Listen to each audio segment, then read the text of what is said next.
ഇന്ന് പുഴുങ്ങിയ കപ്പയും തേങ്ങയും കൂടിയുള്ള ഒരു കോമ്പിനേഷനാണ് കാണിക്കുന്നത്. ഇവിടെ കപ്പ കട്ട് ചെയ്ത് നല്ലതുപോലെ കഴുകി വെള്ളം ഡ്രെയിൻ ചെയ്ത് വെച്ചിരിക്കുകയാണ്. കുറച്ചുകൂടി വലുതായിട്ട് വേണമെങ്കിലും കട്ട് ചെയ്യാം. എനിക്കിതാണ് ഇഷ്ടം. അതൊരു ചരുവത്തിലേക്ക് ഇടുകയാണ്. കപ്പ മുങ്ങിക്കിടക്കാൻ പാകത്തിന് വെള്ളം ഒഴിക്കണം. കുറച്ച് കൂടുതൽ ഒഴിച്ചാലും കുഴപ്പമില്ല.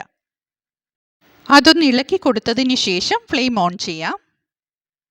ഇതെല്ലാം പ്രഷർ കുക്കറിൽ വേണമെങ്കിൽ ചെയ്യാം. ഇതിന് പക്ഷേ വലിയ വേവുള്ള കപ്പയൊന്നുമല്ല. ഞാനതൊന്ന് അടച്ചു വെച്ചു. ഒരു 5 മിനിറ്റ് കഴിഞ്ഞപ്പോഴേക്കും അത് നല്ലതുപോലെ തിളച്ചു. ആ വെള്ളത്തിന് ചെറിയൊരു കുറുകൽ വരുന്നത് വരെ ഒന്ന് തിളപ്പിക്കണം. ഈ കപ്പയിൽ ഒരു ടോക്സിക് കോമ്പൗണ്ട് ഉണ്ട്. അത് ഒഴിവാക്കാൻ വേണ്ടിയാണ് ഇതാദ്യം തിളപ്പിച്ചതിന് ശേഷം ആ വെള്ളം ഡ്രെയിൻ ചെയ്ത് കളയുന്നത്. ഒരു കണ്ണാപ്പ വെച്ച് കപ്പ എടുക്കുന്നതായിരിക്കും കൂടുതൽ സേഫ്. ആ ചരുവം അതേപടി മറിച്ചിട്ട് വെള്ളം കളയാൻ നോക്കിയാൽ ചിലപ്പോൾ കയ്യിലൊക്കെ വീഴും.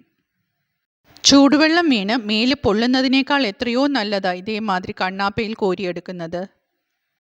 ആ ചരുവം ഒന്നുകൂടി കഴുകിയെടുത്തതിന് ശേഷം എടുത്തു വെച്ചിരിക്കുന്ന കപ്പ അതിലേക്ക് തന്നെ ഇട്ടു.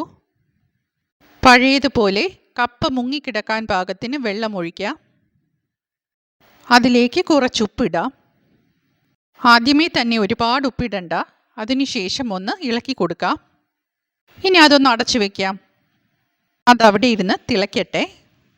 ഒരു 2-3 മിനിറ്റ് കഴിയുമ്പോൾ അത് നല്ലതുപോലെ തിളയ്ക്കും. അപ്പോൾ ഒന്ന് ഓപ്പൺ ചെയ്യാം. കുറച്ചുകൂടി വേകാനുണ്ട്. പഴയതുപോലെ അടച്ചു വയ്ക്കാം.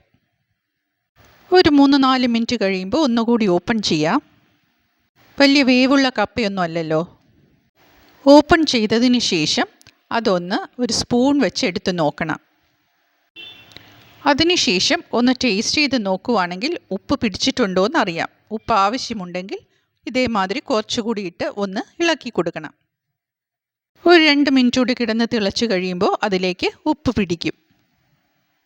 പ്രഷർ കുക്കറിലും ഇതുപോലെയൊക്കെയാണ് ചെയ്യുന്നത്. പക്ഷേ അതിൻ്റെ ടൈമിംഗ് ഒന്ന് അഡ്ജസ്റ്റ് ചെയ്യണം. കപ്പ നല്ല പോലെ കുക്കായി കഴിഞ്ഞു. ഇനി ഫ്ലെയിം ഓഫ് ചെയ്യാം. ആദ്യം ചെയ്തതുപോലെ കപ്പ കണ്ണാപ്പ കൊണ്ട് എടുത്തു മാറ്റുകയാണ്. ഒരുപാട് കപ്പയൊക്കെ ഉണ്ടെങ്കിൽ വലിയ കണ്ണാപ്പയും വലിയ കുട്ടയും ഒക്കെ വെച്ചിട്ടാണ് ഇത് കപ്പ വാർത്തെടുക്കുന്നത്. വലിയ ചെരുവമൊക്കെ അഡ്ജസ്റ്റ് ചെയ്ത് പിടിക്കാൻ വലിയ ബുദ്ധിമുട്ടാണ്. ഞാൻ ഇങ്ങനെയാണ് പണ്ട് മുതലേ ചെയ്യുന്നത്. ഇതുപോലെ ഉണ്ടാക്കുന്ന കപ്പ കഴിക്കാൻ വേറെ ചമ്മന്തി അങ്ങനെയൊന്നും വേണ്ട കേട്ടോ. ഇതിനോടൊപ്പം കട്ടൻ ചായ ബെസ്റ്റ്, അല്ലെങ്കിൽ കട്ടൻ കാപ്പി. പാൽ ചായ, പാൽ കാപ്പി ഇതൊന്നും ചേരത്തില്ല. ബ്ലാക്ക് ടീ, ബ്ലാക്ക് കോഫി അത് മതി. ഇതെല്ലാം വാർത്തെടുത്തതിന് ശേഷം വെള്ളം നല്ലതുപോലെ ഡ്രെയിൻ ചെയ്യാൻ വെക്കണം.